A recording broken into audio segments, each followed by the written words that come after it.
It's still happy hour with John Gaskins, so go ahead, have another.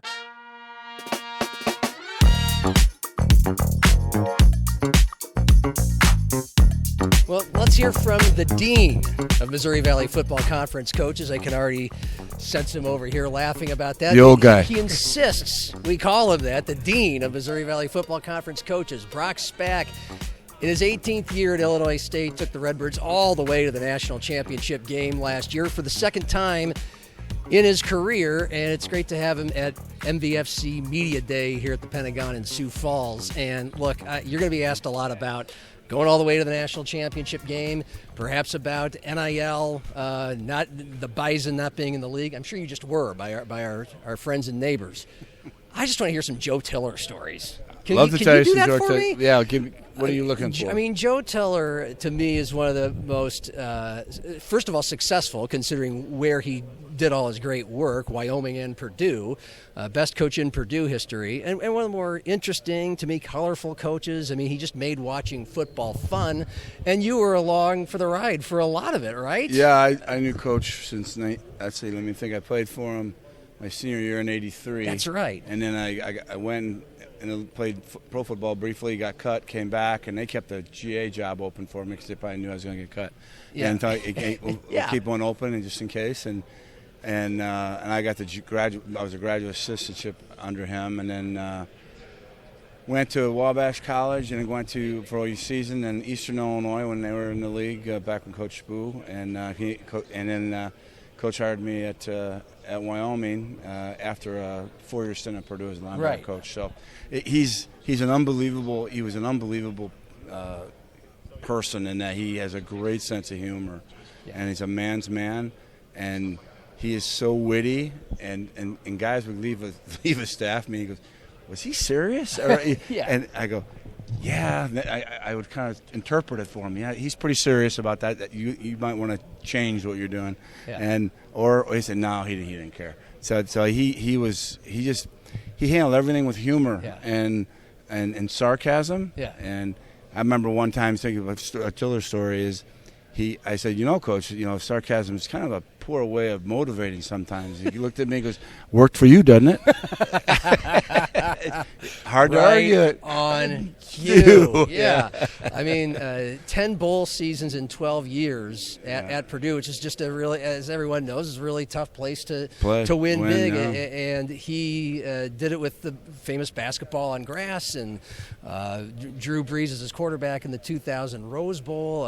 So you were part of that staff. So what kind of a wave was that like to ride? And if you don't mind, especially the biggest and best crusade there, do you remember things that he said that cut everybody up, loosened everybody up when Purdue got to its zenith? Well, I remember him when I first went to Wyoming. I was a young defensive coordinator trying to do a good job, and he just wanted my personality. He said, "Don't reinvent the wheel. Just your personality is all we want." Okay. Yeah. So, but he would come up to me and kind of whisper in my ear, "This basketball and grass kind of sissy stuff, isn't it?" Because he loved the way Wisconsin and Iowa played. He was a defensive guy, right? He's an offensive guy, actually. I thought he's an offensive line coach. But he did coordinate the defense at Purdue for 1 year. You're right. Okay. But it was a couple years, actually. But he's really an offensive line coach, and he loves running the football. But I think that's the biggest misnomer for us there is how physical we were. Yeah. And he goes, "This is Big Ten football now. We have to be ready." And we were live a lot in preseason and in spring. So he ran a real tough program physically, even though it was what he called basketball on grass. Yeah, and look, you were his defensive coordinator there for those 12 seasons, and so of course I need a Drew Brees story with your defense going up against that guy in practice every day. How good could you tell he was then? I can tell you, we were getting ready for the. We're in spring practice, so you're going into the 2000 season. We won the Big Ten championship that year. We ended up winning it, and then we went to the Rose Bowl, back when the Rose Bowl was the champion, right? And so Breeze would, we were really, I was really kind of experimenting with a lot of fire zone stuff and 3 deep, 3 under, and a lot of pressure. And trying to be able to learn. What I learned from Drew Brees I would after a scrimmage, a full-fledged scrimmage, and they were long now. With Coach Tiller, we were out there a long time, 150, 170 plays. I mean, it was long. Wow. And I would sit down with Drew and we debrief. I said, well, how'd you know this blitz was coming? Well, I could tell by the eyes of a safety. His eyes were looking right at where he's put pressure. The body language of your linebacker told me.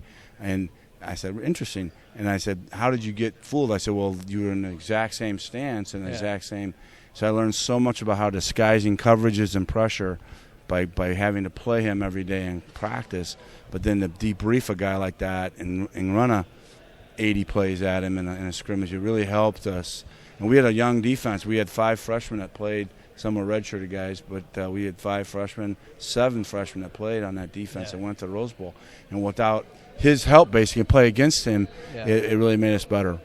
So, playing at Purdue early '80s, and I looked it up. Not prolific years, although I think your freshman year. Freshman year went pretty good year. But and seeing a turnaround, obviously with Joe Tiller there, late '90s into the 2000s. But it's how much of playing there, coaching there at a place where it feels like it's an uphill battle a lot. Right. How has that shaped you as a head coach or even as a human? He was, I have a lot of Tillerisms, good and bad. People say, God, you're just like Joe.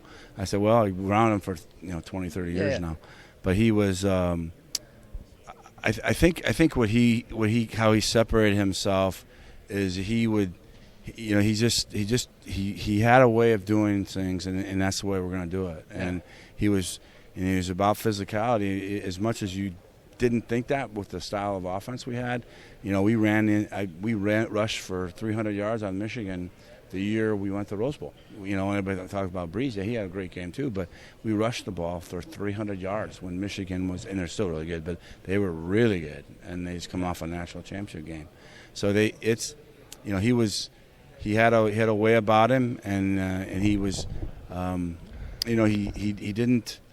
He always talked about timing everything in life is important, and I think when our timing, we hit Purdue. He was the perfect coach at the perfect school, and it was a perfect relationship for Purdue to be successful because that's what they needed at that time. Yeah, and it was really amazing. He's always been right about that. Right. Timing's everything in life. He retired in 2008. You were the defensive coordinator. You, correct me if I'm wrong, wanted to be the head coach, applied to be the head coach. Yeah, and I didn't. I think I took second, but it was okay. Yeah. And you wanted to stay even for the new guy, Danny Young. Danny Hope and I were friends. Hope. We know each other for a long time, but I got an opportunity, and I just felt that this was something. And even my wife said, Brock, I think you got to take this job. It's right up your alley. You're from Illinois, and it's in the Midwest, and it's a.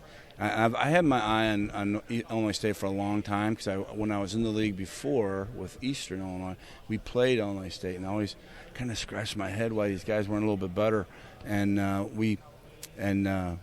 But they had some good years, but they weren't real consistent. So I just think I know the language, so to speak, in the state of Illinois and Chicago and then maybe in the Midwest, and so we've kind of recruited Illinois State kind of guys, and that's really helped us. So what do both of those things mean? Knowing the landscape and the language in Illinois, what does you know the actual answer to this question? What does it take to be successful in the Mo Valley, in the state of Illinois? Give me an impression of kind of whatever is an advantage or a challenge about that, being the head coach at Illinois State. Well, I can tell you that a lot of coaches, and particularly young guys, will make mistakes. They try to change the culture of the university, and the university is not changing their culture.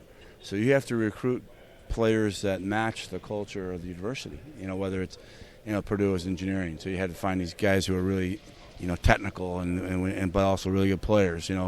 Illinois State, it's education and business. So you try to get guys who it's really simple. We've had really good success in the academic world in football there because we get it at the front end. We go recruit really good students that really want to be at Illinois State. It's really important for them to be there, and they fit the culture. And I think that's been the best. And Coach Tiller's talked about that all the time. The fit. Yeah. Everything's about a fit. And you can't. I've obviously made some mistakes. Put some kids or even staff that didn't fit us and didn't fit Illinois State, and everybody had to move on. But I think we've won more of those battles than not, and we kind of know the lay of the land and what kind of kid is successful there from an academic standpoint. Very, very, very much like the Big Ten. Really good student. You want a high-end student, a good, motivated guy, hard worker, work ethic, and then is hungry to be a good player. Yeah, and you eventually go to the national title game in 2014. You're becoming a playoff team, a consistent winning team. Go to the playoffs in 2019. COVID hits, and that changed all of our lives to a degree. So explain that, because for you guys, there are a couple of down years, but you've picked it right back up with playoffs last 2 years, national title game this past year. I had to make some decisions. I talked to Patty Viverito several times during all this. Brock, I hear it from so many coaches. COVID really affected different people different ways, and for some reason for us it was just awful. And I think it was because our 19 team was a pretty good team. We made the quarterfinals, had a really knockout, drag-out game up in the Fargo Dome, and it was a great football game.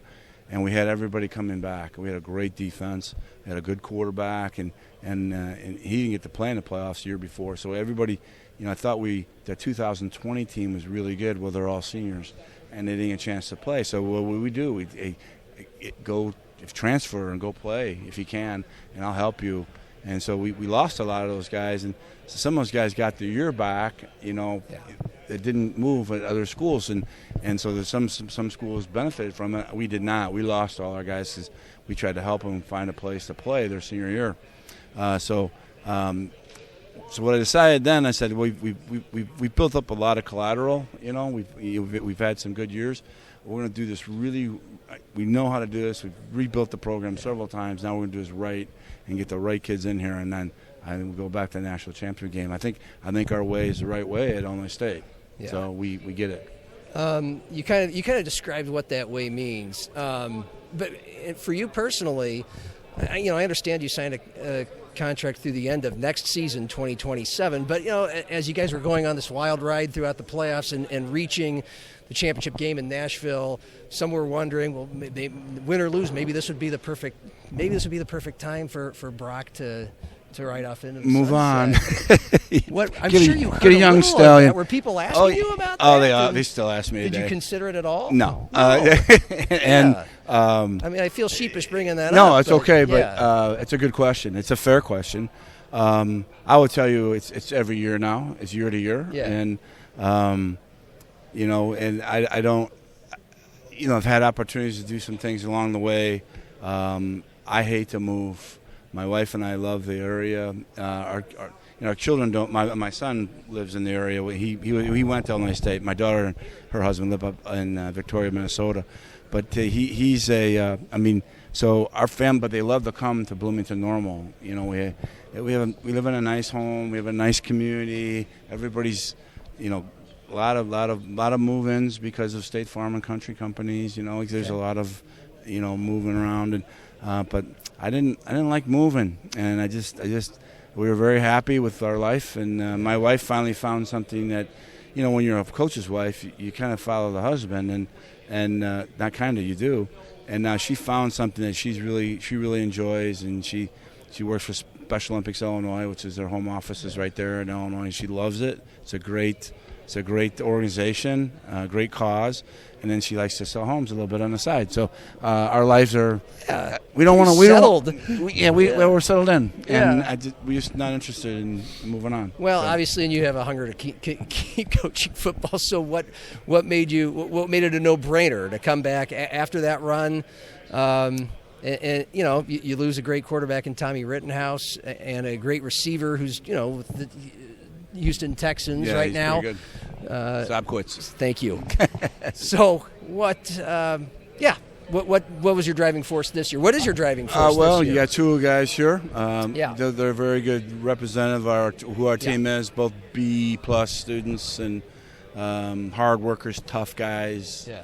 They're in the weight room, they're training, they train. Kind of guys you want to have around. really like our team from the not just the physical makeup, but the mental makeup. They're my kind of guys, and so I'm excited for it. And we have to develop another quarterback, and we got 4 guys right now and 5 guys, but we got probably 3 guys that are very capable of being good players. I'll leave you on this. Have you, since that, you get all the way to the very end, you're this close to winning the national championship. The last several months, have you thought more about just and felt the pride of getting all that way, or whatever you felt after what happened? I told the team after the game in the locker room, I said, "You're going to look back on this," and they were really disappointed, obviously. Yeah. And I said, "Listen, fellas, what you did is amazing. First of all, you won 4 road games, and no one's ever done that to get to a national championship. And you're going to look back, and there'll probably be 15 to 20 plays out there today that if we make one of them, we win the national title." And I didn't watch the game until about 2 or 3 weeks ago on tape. So I finally pulled it out. It was a slow day in the summer, so I said, I got to watch this thing. So I watched all of the game. I said, there were 30 plays, at least, that if we just make one of them, is this subtle thing that you wouldn't notice as a fan maybe? It was, if we make one of those 30 plays, you win the game, because it was that kind of game. Yeah. I mean, it came down to making one more play, and we just couldn't find a way to it, I guess. But did you go ahead? No, I'm fine. Did you want to just push stop before the final plays? Or did you I knew some of them. I knew what was coming on some of them. Yes, I kind of wanted to go through them, but I did, and I sat and watched them. And I talk about that with our players, finding your split seconds, your inches to winning, championships. It comes down to that in football, like any sport, but particularly football. It comes down to split second or inches in order to win a national title, and there are 30 of them at least. Yeah. And to our opponents' credit, they made one more player than we did, and we didn't, so they won the game. That's what happens. It was great to meet you and get a chance to speak with you. Well, no, I enjoyed it. Thank you very much. Appreciate it. Thank you for the stories. Okay. Brock Spack, Illinois State head football coach here at MVFC Media Day on Happy Hour.